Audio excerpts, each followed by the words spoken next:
estamos con el politólogo, bueno, a ver cómo sale la comunicación, con el politólogo Aurelio Argañarás, con su columna de los sábados titulada El Cordobazo y su época. Hola Aurelio, buenos días.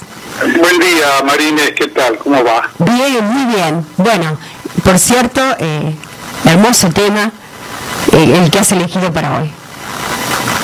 ¿Empezamos? Dale, comenzamos entonces. Bueno, el propósito digamos, que me inspira sí. en este homenaje, nuevo homenaje al Cordobazo, es intentar una reflexión que responda a las mitologías o a equívocos que vemos frecuentemente sí. Con relación al tema del Cordobazo. Algunas me hacen acordar al tango, ¿te acordás, hermano, qué tiempos sí. aquellos? O a fanfarronadas como, qué sé yo, cuando yo era joven nada se me resistía, o cosas que ya más en el terreno de las afirmaciones políticas suelen repetirse como frases como ahora los cordobeses son de derecha, ya no son los que eran entonces, y generalmente eso va acompañado de alguna clase de moralización para condenar sí. a los cordobeses actuales, sí, sí. para juzgar como ineptos a los dirigentes populares actuales, para, digamos, conservar el mito de que el Cordobazo fue obra de algunas personalidades deslumbrantes, que las hubo, y no de esa cosa anónima que es la masa del pueblo argentino, en este caso cordobés. Y en realidad el Cordobazo fue, para usar un ejemplo clásico del siglo de oro español, Fuente Ovejuna. O sea, fue una rebelión sí. de las grandes mayorías, de las inmensas mayorías de la población de Córdoba, a tal punto que el sector social más acomodado, que en esa época vivía en los departamentos del centro, era el que nos tiraba diarios, revistas y materiales ígneos, digamos, con los cuales nosotros alimentábamos las fogatas en la calle. O sea, había una virtual unanimidad de la población de Córdoba en manifestarse contra el gobierno del general Onganía. Y esas cosas no se comprenden si no se acude a alguna clase de contextualización que permita comprender cómo en realidad sí. fueron el producto de una época. Esa gente que tiene esta falta de preocupación por comprender la naturaleza de los problemas, es gente que va cambiando de opinión según la realidad lo va sorprendiendo. Y por ejemplo, actualmente los vemos enamorados de Chile, o enamorados de Colombia, o enamorados de la posibilidad de que en Perú, que obviamente yo comparto esas ilusiones, tengamos un presidente antiimperialista y un gobierno que corrija la suerte del Perú, condenado a soportar gobiernos oligárquicos, creo que desde la desaparición de Velasco Alvarado. Pero el problema no se trata de festejar o no festejar. Festejar, podemos festejar todos juntos. Yo también festejo lo de Chile, festejo el levantamiento del pueblo de Colombia, pero se trata de no desprender los procesos, las manifestaciones de este tipo, de los procesos que los han ido gestando, porque nadie, ni siquiera los entendidos, suponía que en Chile podía ocurrir lo que ha ocurrido hace 3 o 4 años. Entonces, evidentemente, cuando lo miramos retrospectivamente, podemos comprender que a lo largo de varias décadas se han ido generando procesos moleculares en la sociedad chilena, de desgaste del sistema partidario, finalmente creo que tan desacreditado como en algún momento apareció nuestro sistema político argentino cuando la gente en el 2001 gritaba que se vayan todos, sí. Y algo del mismo orden puede caber para procesos como el de Colombia o de Perú. Pero eso nos obliga a no ser livianos en el juzgamiento de los fenómenos sociales y políticos, porque si somos livianos, sí, además de equivocarnos, es muy difícil que actuemos en la vida política, en la acción política, con alguna clase de guías certeras, porque si no entiende no sabe por dónde está caminando. Bueno, con este preámbulo, sí, yo quería decir que la Córdoba del Cordobazo y el país del Cordobazo, y hasta me atrevería a decir la realidad global de la época del Cordobazo, era muy distinta de la que tenemos actualmente. En el caso, estructuralmente, la Argentina del 69 era todavía la Argentina fundada por el general Perón en el ciclo 45-55, con sus grandes empresas del Estado, sí, con una estructura industrial sólida, con una clase trabajadora concentrada en algunos grandes establecimientos. Por ejemplo, los que vamos a llamar en el día de hoy los del análisis liviano, sí, ni siquiera consideran hechos como el hecho de que la Renault Argentina en el 69 producía la mitad de los autos que produce actualmente con casi 3 veces más obreros. Y en consecuencia los sindicatos mecánicos, los sindicatos de la industria automotriz, eran sindicatos con un peso social y político formidable en la realidad cordobesa y en particular en la realidad de la capital de Córdoba. La clase obrera en general no era la clase obrera diezmada que tenemos actualmente, diezmada por lo que significó de primarización económica, de destrucción amplia del tejido industrial, primero durante el proceso de la dictadura cívico-militar de Videla y compañía, y después en la década del 90. No tenemos la misma clase trabajadora con el peso social y político que tenía en aquel entonces. Por otra parte, aún en el campo de los trabajadores, cualquiera que vemos que estudie, si no tiene la edad para recordarlo, la situación de aquella época, puede advertir que prácticamente el trabajo precario no existía. Claro.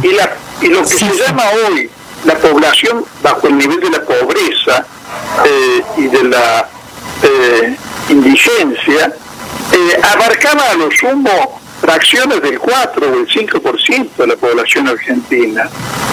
La desocupación era ínfima comparada con los niveles actuales.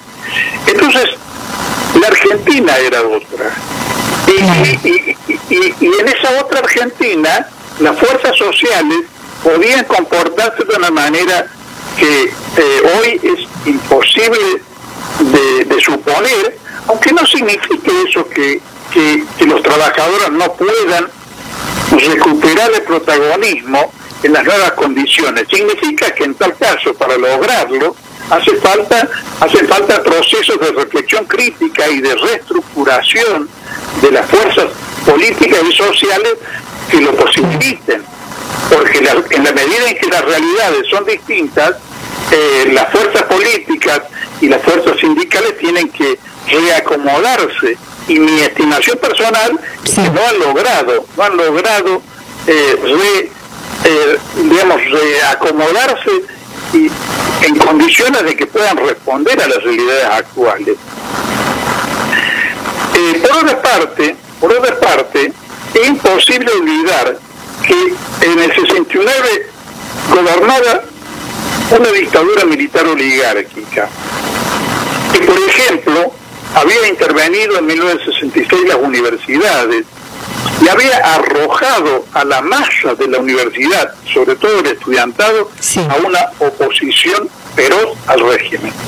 En relación a ese estudiantado, uno podría decir que la comunidad universitaria, particularmente estudiantil actual, es dócil, no es una juventud rebelde que esté cuestionando el sistema.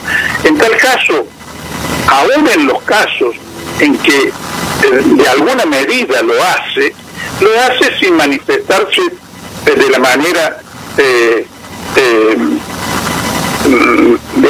revuelta en que ocurría en aquellos años. Lo puede hacer en términos pacíficos y casi se diría institucionales en el ámbito de la misma universidad, que se ha transformado en una especie de isla. En muchos casos, incluso islas muy tranquilas, donde el debate, si lo hay, no sale de los marcos de la universidad. En todo el tiempo que llevamos desde la restauración de la democracia en 1983, yo he visto una sola movilización de masas de la universidad que pueda ser digna de ese título, movilización de masas. Creo que fue en el año 2000, a raíz de que el Ministerio de Economía de López Murphy, en el gobierno de la Rúa, pretendió establecer aranceles universitarios y además reducir el presupuesto de la universidad. Después de eso, la calle no ha visto movilizarse a los estudiantes. Pero al mismo tiempo, la dictadura militar de Onganía era una dictadura, en algún sentido, de lo que digamos, del tipo de lo que se suelen llamar dictas blandas, porque no había terrorismo de Estado. Cuando nos apresaban, yo estuve 2 veces preso en esa época, estábamos presos algunos días e inmediatamente salíamos en libertad. O sea que había un campo para la acción política revolucionaria o insurgente que no hubo después del proceso, hubo una generación diezmada, y bueno, y después en la democracia podemos decir que existían garantías para la movilización popular, por lo menos en una gran medida, pero que no había habían desaparecido otro tipo de motivaciones. Otro dato no menor, de 69, que estamos hablando de la época de Vietnam, y de una época en la que el socialismo aparecía como una bandera no solamente atractiva, sino posible de ser llevada adelante en todos nuestros países. A nadie se le ocurría en aquel momento pensar que era posible, ni siquiera a los Estados Unidos, que era posible el derrumbe del socialismo en la URSS y el bloque soviético. Y nadie, absolutamente nadie, ni los más lúcidos exponentes intelectuales de esa época, planteaban que el tipo de modelo adoptado por la URSS y aún por la Revolución Cubana no era apto para superar al capitalismo. Este fenómeno que vemos hoy día de una situación compleja, donde puede estar gestándose las condiciones materiales para establecer el socialismo, que, como es el caso de China, era completamente desconocido en aquel momento. No es un dato menor. No, para nada. Nada, ¿no? Y por otra parte, en el 69 Perón estaba vivo, y no solamente estaba vivo, era todavía irracionalmente para la clase trabajadora del pueblo argentino una esperanza de liberación nacional en caso de que se lograra restablecer la soberanía popular, el derecho a votar del pueblo argentino, que estaba obviamente, como se demostró en el 73, dispuesto a llevarlo nuevamente a la presidencia de la República. Pero además, la expectativa de que una cosa semejante pudiera ocurrir evocaba en el imaginario popular la posibilidad de que Perón pudiera reconstruir lo que fue la realidad argentina del 45 al 55, sí, que no, sin ninguna exageración, un historiador no peronista como Félix Luna califica de la Argentina era una fiesta. Sí. Entonces, todos estos elementos son elementos completamente distintivos de la realidad actual que vive el país, con un peronismo muy deshilachado con relación al de aquella época, muy domesticado, podría decirse, con un sistema político partidario que ha tenido ocasiones de gobernar al país en el tiempo que va desde el 83 a esta parte, y en buena medida ha frustrado las expectativas del pueblo argentino. Y entonces transitamos un momento sumamente complejo de la realidad, donde tenemos que recomponer, y lo voy a decir de una manera burda, recomponer la cabeza antes de poder recomponer las acciones. Y en esas condiciones estamos evocando este gran acontecimiento, que además no fue único, ¿no? Tuvimos un rosariazo, tuvimos manifestaciones similares en otras partes del país. Ahora, así como la historia ha trabajado en condiciones como la de Chile, la de Colombia o la de Perú, para generar un cambio, eso más tarde o más temprano, en la búsqueda de un camino para recuperar la fe, para recuperar el dominio del presente y para poder creer que es posible un futuro distinto, en algún momento lo va a lograr el pueblo argentino, con los dirigentes a la cabeza, como decía el general Perón, o con la cabeza de los dirigentes. Creo que comprender estas cuestiones en su naturaleza, en los procesos a través de los cuales logran gestarse estos acontecimientos y logra establecerse un nuevo punto de partida para el desarrollo político, porque el Cordobazo fue eso, fue establecer un nuevo punto de partida para el desarrollo político que culminó en 1973 con el retorno del general Perón al poder. Sí. Que ese proceso a su vez se haya frustrado no solamente por la muerte de Perón, sino por las rencillas internas que fueron a balazos del peronismo, y por la imposibilidad del peronismo de superar el vacío creado por la muerte de Perón y sus límites programáticos, es otra historia. Sí. Pero el punto de partida, con las movilizaciones de las cuales el Cordobazo fue una culminación, son el lugar en el cual arranca un proceso que puede terminar fructificando o no. Poco eso es lo que yo quería dejar planteado en esta columna, para que podamos, asimilando racionalmente las experiencias del pasado y su significado, podamos pensar con un poco más de claridad y menos de maniqueísmo el presente. Claro. Porque, por ejemplo, perdóname Marina, los dirigentes sindicales actuales del movimiento obrero de Córdoba no son ni mejores ni peores que los que existían en la época del Cordobazo. El Cordobazo fue llamado, por ahí se destacan las figuras y no es justo que se haga, se destacan las figuras del Pío Torres, de Tosco, de algunos dirigentes que eran las cabezas más visibles del Cordobazo. Pero en realidad el plenario de la CGT, que llamó al paro activo el 29 de mayo, fue un plenario que lo hizo por unanimidad. Lo hizo por unanimidad. Y allí los dirigentes sindicales que conformaban ese plenario, y había para todos los gustos. Si lo vamos a calificar con las etiquetas actuales de derecha, izquierda, centro, había de todo.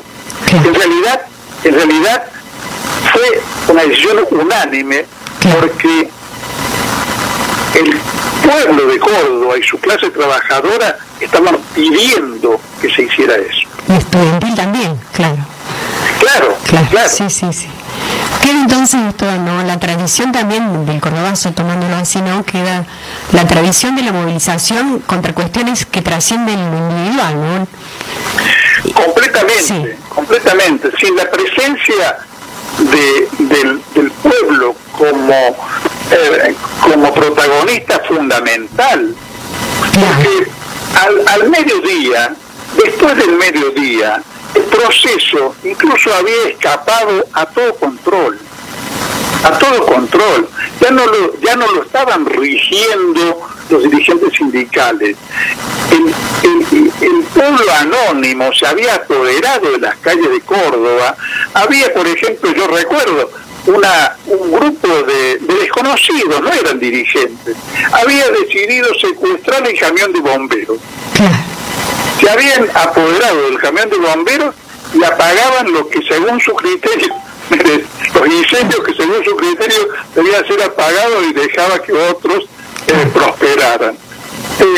La policía al mediodía se le habían acabado los gases lacrimógenos. Y además era impotente frente a una marea popular tan extendida que abarcaba hasta los barrios más alejados del centro. Entonces hay que comprender que esos procesos de amplia y profunda raíz popular y participación popular son los que cambian la historia de los países, y no la mayor o menor actitud, digamos, de los dirigentes populares, que son importantes, pero no son el factor decisivo. Bueno, ahí está, ¿no? El Cordobazo como símbolo disponible para ser recuperado como advertencia, ¿no? De lo que la movilización popular frente a la injusticia puede lograr, sería, ¿no? Y además, como un símbolo, pero además, María Inés, la conciencia de que los procesos que se gestan en el seno de los pueblos no pueden ser fabricados voluntariamente. Uno de los vicios propios de aquella época, que yo viví como joven, era la creencia muy extendida que, por ejemplo, tuvo y fue muy lamentable que lo tuviera la Revolución Cubana, era la creencia de que las revoluciones se podían exportar, como se exporta la soja o se exporta un radar, para hablar de cosas absolutamente diferentes una de la otra. Los procesos populares son procesos que se gestan en el seno de las sociedades y que tienen experiencias que solamente en una ínfima medida son transferibles a otras realidades. Lo sustancial es intransferible, es único, es original, aun cuando ser original no signifique que digamos, que no respondan a alguna clase de leyes generales que rigen para todos los casos. Claro. Gracias, Aurelio. Muchas gracias. Aurelio Gracias a ustedes. Ahí estábamos dialogando con Aurelio Gañarás, columnista y protagonista también del Cordobazo. Bueno.